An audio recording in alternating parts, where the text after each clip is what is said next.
Welcome to the Norwichtown Green. My name is Dane Rue, Director of Education for Slater Memorial Museum at Norwich Free Academy. And this is a look at our walking tour entitled Bohemian Norwichtown. This walking tour is set during the late 19th and early 20th centuries and focuses on this neighborhood here in Norwichtown. Now, when this part of Norwich, Connecticut was first settled in 1659, all of the early founding families of Norwich built their homes in this vicinity, and the neighborhood changed quite a bit throughout the years. Into the 19th century, when Norwich transitioned from an agricultural society to an industrial one, this neighborhood became the middle-class working families section of town, and the self-made millionaires and captains of the industrial period built all of their beautiful mansions in the Chelsea Parade section of Norwich. This is an era when America and Norwich was changing quite rapidly. It's the period where I like to refer to America as becoming the country that we're so familiar with today. Many of our current traditions, holidays, sports, and cultural themes all find their beginnings during this period of American history. Our country also became immersed in major art movements that we saw happening throughout the nation and throughout Western Europe. This tour will focus on how Norwichtown developed into an enclave of artists, teachers, and art professionals that all shared deep connections to the community and to each other. The building you see behind me is the Dr. Daniel Lathrop Schoolhouse, which was finished in 1783 thanks to a very generous endowment left by one of Norwich's most prominent citizens at the time, Dr. Daniel Lathrop. This schoolhouse operated as a school for children all over this area for approximately 50 years until the endowment eventually ran out of money. But in later years into the 19th century, the building saw additional use. With the founding of Norwich Free Academy in 1856 and the establishment of the Norwich Art School in 1890, this building was used quite often by these organizations as sort of a clubhouse and sort of a community center in which art teachers and art students could come to and convene quite often to discuss art topics, to practice studio art, as well as even engage in performance art as well. Another neat fact about this building is that this was home to one of Norwich Free Academy's fraternities during the late 1800s. So who were these artists and teachers that made this community so special? Well, a few of them lived in the three houses that you see right behind me. The first one that you see right over this way was inhabited by Ozias and Hannah Dodge. The Dodges were fixtures in this community for many years. Ozias Dodge was originally from Morrisville, Vermont. He was a quintessential country boy and grew up on his family farm for many years up in rural Vermont. Ozias Dodge loved being outside. He always loved adventuring and going outdoors as a young boy. Unfortunately, one of those adventures led to him breaking his leg, and the injury was pretty severe for quite some time. But during his recovery, Ozias discovered something remarkable. He had quite an ability to sketch and draw. And it was during his convalescence that he realized that there was an artist buried inside of him. Well, his parents had encouraged him to develop this talent further, and he attended the Yale School of Fine Arts on a scholarship. He ended up traveling all over the world, receiving some of the best educational opportunities possible for an artist like him. He studied in Paris for a couple of years. He also studied in New York. And when he ultimately came back to the United States from Europe, he ended up settling in the town of Flushing, New York. And during his time there, he ended up working for a couple of different magazines. This was the time where Ozias Dodge ended up meeting the love of his life by the name of Hannah Sprague. Hannah Sprague is almost the complete opposite of Ozias. She also grew up in Flushing, New York, and she was a city girl. She was the daughter of a prominent attorney in the area, and she ended up being a model for a gentleman named Charles Dana Gibson. During one of her modeling sessions is when she ended up meeting Ozias Dodge. And he was quite a dashing, attractive figure for Hannah at the time. And as they met and got to know each other, she ended up purchasing one of his paintings that was on exhibit. From that point forward, the rest was history. Ozias and Hannah Dodge relocated here to Norwich, Connecticut in 1897 after Ozias was hired to be the third director of the Norwich Art School.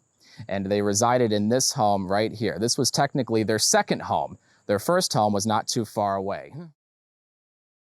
Now, the White House you see behind me was inhabited by a gentleman named Raymond Bailey Case. He was affectionately known as Chief Case to all of his students and to the faculty at Norwich Free Academy, where he taught for the better part of 30 years. After Hannah Dodge's husband Osias passed away in 1926, Hannah ended up leasing the house to Ray Case, and he lived there until he died around 1980. Before, the house used to be Ozias Dodge's art studio, but then became Ray Case's home for quite a few decades. Now, Ray Case was chair of the science department at NFA, but he had quite an affinity for artwork and had quite a good artistic talent about him. Another neat fact about Ray Case is that his lineage goes quite a far ways back. He is a direct descendant of many founding families of Norwich and founding families of America as well. So over the course of his life, he collected so many different types of objects and material culture from all over the nation and related to his family. It's thanks to Ray Case that we have so many objects on display currently at Slater Memorial Museum. The greenhouse was inhabited by Lawrence and Blanche Browning. They moved into the house in 1932, and Blanche Browning taught at the Norwich Art School at NFA for many, many years. She even led the art school throughout the 1970s. Blanche was a graduate of the Rhode Island School of Design, and she specialized in textiles, which is really fascinating. Some stories from colleagues always talked about how she loved hanging up rugs in her house as she was doing home renovations. Instead of just burying the exposed wall, she would hang rugs to hide all of the renovations that were in progress. What I love so much about the teachers and the individuals that lived here is that their friendship lasted for decades, and you can clearly see that through some of the collections at Slater Museum. One of the best examples of the friendship between the Dodges, Ray Case, and the Brownings were all of the personalized Christmas cards that they would send each other every year. They made it a tradition where they would sketch and design and color their own handmade Christmas cards that they would exchange with each other, as well as their friends and family in the area. We have many of these personalized Christmas cards in the collection of Slater Museum, and they especially loved depicting their homes in these scenes. They're really quite beautiful.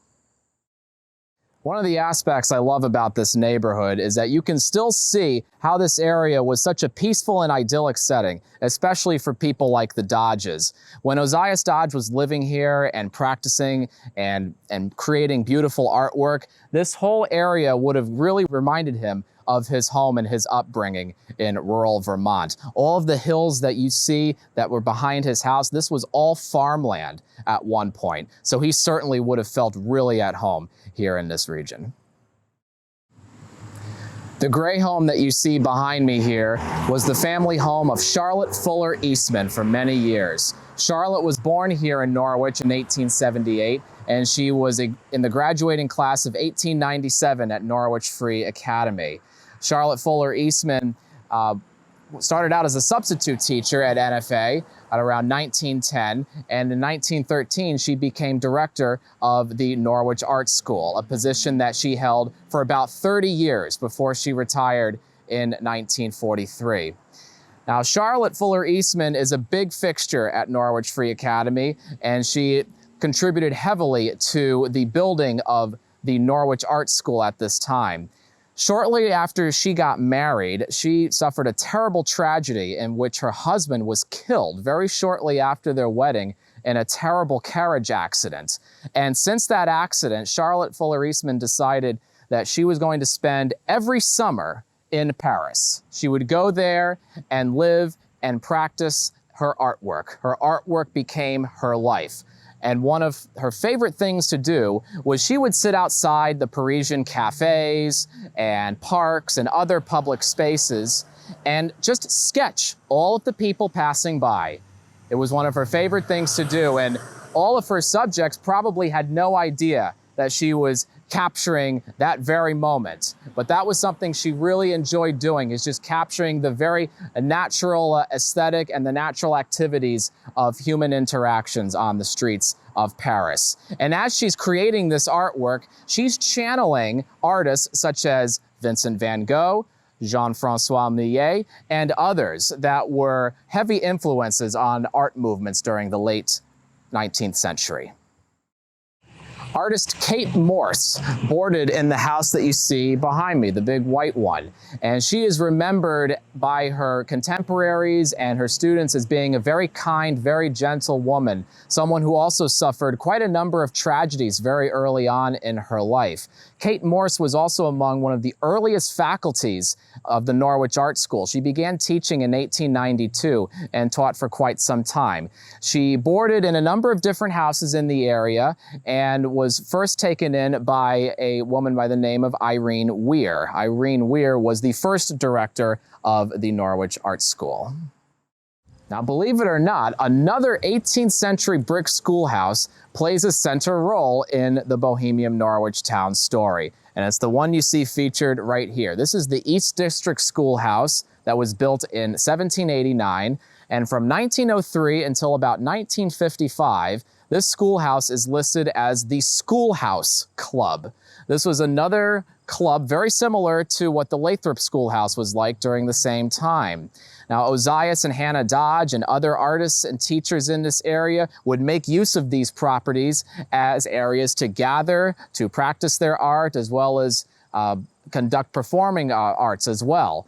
Now, Ozias and Hannah Dodge did have a house before they moved into the one on Mediterranean Lane, and it's the one that you see featured right next door. Now, these people lived such interesting and incredible lives. They weren't just artists. They didn't just teach the subject.